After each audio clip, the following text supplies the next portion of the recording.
اور چوتھا انعام کہ اللہ تصفدو، اللہ اس روزے کے اندر شیاطین کو تصفد مردۃ الشیاطین، اللہ اس روزے کے اندر شیطانوں کو قید کر لیتا ہے، شیطانوں کو باندھ لیتا ہے کہ بدبختو پورا سال تم نے اس روزے دار کو گمراہ کیا، اس روزے دار کو نیک عمل نہیں کرنے دیے، یہ مہینہ میرا مہینہ ہے، یہ مہینہ نیکیوں کا مہینہ ہے، یہ مہینہ بخشش کا مہینہ ہے، یہ مہینہ مغفرت کا مہینہ ہے۔ اس مہینے کے اندر شیطان کو قید کر لیا جاتا ہے تاکہ وہ اللہ کے بندوں کو گمراہ نہ کر سکے۔ یہاں ایک اعتراض ہوتا ہے، آخری بات میں کرتا ہوں، ایک سوال ہوتا ہے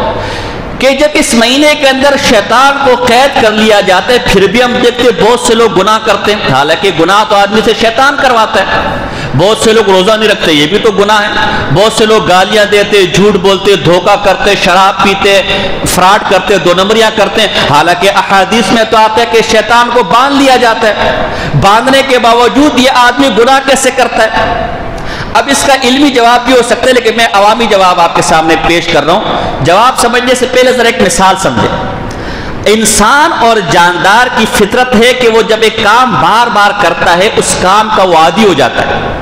ہم جب چھوٹے تھے ہماری دادی صاحبہ کو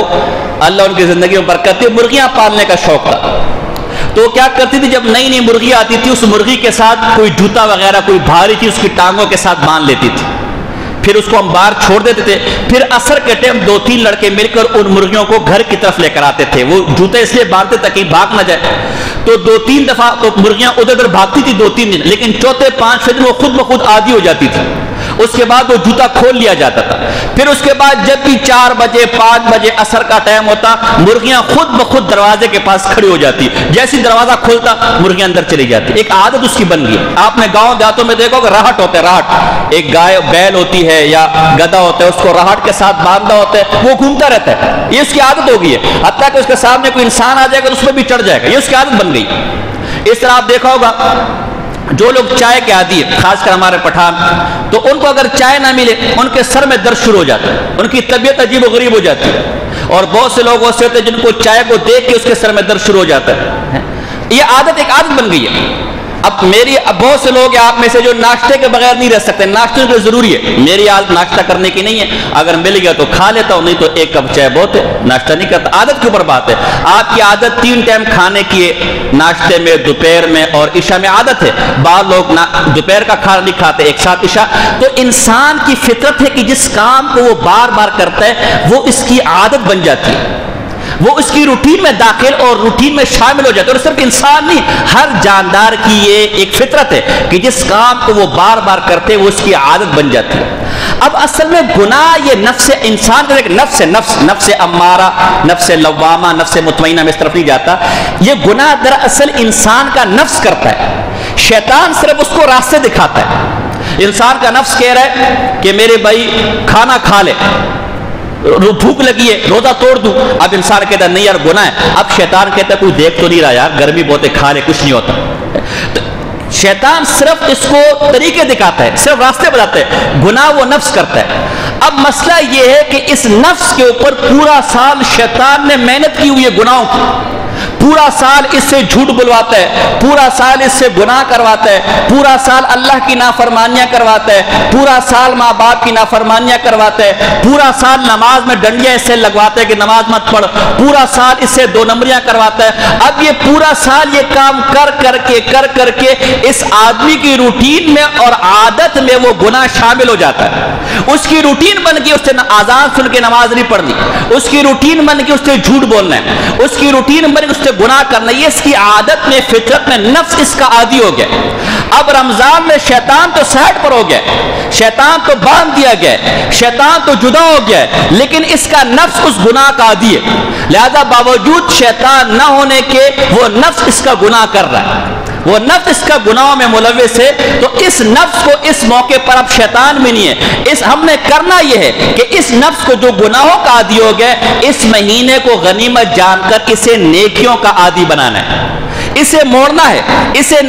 انسان ہے، آپ کو جس طرف لگائیں گے اس طرف لگ جائے گا، بچہ ہے آپ کی تربیت میں، آپ اس کی جیسی تربیت کریں گے ویسے کام شروع کر دے گا۔ اب یہ مہینہ ایسا قیمتی مہینہ ہے کہ اس نفس پر اور محنت نہیں ہو سکتی گناہ کے لیے، اس لیے کہ شیطان باندھ دیا گیا۔ اب آپ کے پاس موقع ہے کہ پورا سال 11 ماہ جو شیطان نے اس نفس کو گناہ کا عادی بنایا تھا، اب شیطان جدا ہو گیا، اب یہ روٹین کے مطابق گناہ کر رہا ہے، روٹین کے مطابق گناہ کرنے کا اس کو دل کر رہا ہے۔ آپ نے اس مہینے کے اندر اس کی روٹین کو بدلنا ہے، اس کو نماز کی طرف لانا ہے، اس کو تلاوت کی طرف لانا ہے، اس کو ذکر اذکار کی طرف لانا ہے۔ یہی وجہ ہے کہ جو پورا ماہ 5 وقت یہ رمضان میں 5 وقت نماز کی پابندی کرتا ہے، تلاوت کی پابندی کرتا ہے، ذکر اذکار کی پابندی کرتا ہے، تو پورا سال انشاءاللہ وہ ان چیزوں پر پابند رہے گا۔ ایک اپنے تجربے کی بات کر دوں کہ یہ 1 مہینہ آپ کا پریکٹس ہے، 1 مہینہ آپ نے پریکٹس کرنی ہے، اور اس کے بعد 10 دن آپ کی پریکٹیکل لائف ہے۔ تبھی جب رمضان ختم ہوتا ہے تو آپ کو ناچ گانے کو حکم نہیں دیا گیا، بلکہ آپ کو عید کی نماز پڑھنے کا حکم دیا گیا، آپ کو شوال کے 6 روزے رکھنے کا حکم دیا گیا۔ یہ جو 40 دن کا کوٹا ہے نا، 40 دن کا کوٹا، اس کا انسان کی زندگی میں بڑا دخل ہے۔ انسان کے پیٹ میں جو انسان بدلتا رہتا ہے، ہر 40 دن بعد اس پر تبدیلی آتی رہتی ہے۔ 40 دن نطفہ ہوتا ہے، نطفے سے پھر خون، خون سے پھر گوشت کا لتھڑا، پھر اس کے بعد اس میں جو ہے وہ روح ڈالی جاتی ہے، تو ہر 40 دن بعد اس کی کیفیت بدلتی رہتی ہے۔ تو صوفیاء فرماتے ہیں کہ 40 دن کی محنت کے بڑے اثرات اس انسان کی زندگی پر ہوتے ہیں۔ اس لیے ہمارے تبلیغی بھائی بھی چلہ چلہ کرتے ہیں کہ چلہ لگاؤ، چلہ لگاؤ، تو اس چلے کے انسان کی زندگی پر، اس کی روٹین پر بڑا اثر پڑتا ہے۔ تبھی 30 دن آپ کی روزے رکھے اللہ نے، اس کے بعد آپ کو کھلا نہیں چھوڑا، بلکہ عید کے دن نماز وہ بھی عبادت ہے، تاکہ 30 دن جو آپ ٹریننگ میں رہے۔ وکیل ہوتا ہے نا، وکیل جب اپنی پڑھائی پوری کرتے ہیں پھر کہتے ہیں آپ پریکٹس کر رہا ہے۔ ڈاکٹر جب اپنی پڑھائی پوری کرتا ہے پھر کہتا ہے آپ یہ پریکٹس کر رہا ہے، یعنی جو پڑھائی سے کی ہے اب اس کو یہ عمل میں لے کر آئے گا۔ تو یہ 30 دن یہ آپ کی ٹریننگ تھی، اب آپ نے مزید 10 دن اور اس ٹریننگ کو دیکھنا ہے۔ شوال کے 6 روزے رکھے گئے تاکہ جو اس سے ٹریننگ 1 مہینے کی ہے کیا اس کی عادت میں شامل ہو گیا کہ نہیں ہو گیا۔ تو انشاءاللہ یہ میرا تجربہ ہے، اگر آپ 30 دن اس رمضان میں روزوں کی، تلاوت کی، نماز کی پابندی کریں، اور اس کے بعد چاند رات والے دن ٹھمکے ڈالنے کے بجائے، بھنگڑے ڈالنے کے بجائے، اور بازاروں میں ناچنے اور گانے کے بجائے اللہ کا شکر ادا کریں، اور مسجد کی طرف آپ کی روٹین برقرار رہے، تلاوت پر آپ کی روٹین برقرار رہے۔ 10 دن مزید جب آپ انشاءاللہ مشقت کریں گے، یہ 40 دن کا کوٹا آپ پورا کریں گے، اللہ کی رحمت سے امید ہے، اور یہ تجربے کی بات ہے، انشاءاللہ یہ جو 40 دن جو آپ نے اعمال کیے، پوری زندگی یہ آپ کی زندگی کا جز بن جائے گا، یہ آپ کی عادت بن جائے گی انشاءاللہ۔ بس ہے کہ تھوڑی ہمت کرنی ہے، اس پر عمل کرنا ہے۔ اللہ عمل کرنے کی توفیق عطا فرمائے۔ وما علینا الا البلاغ المبین۔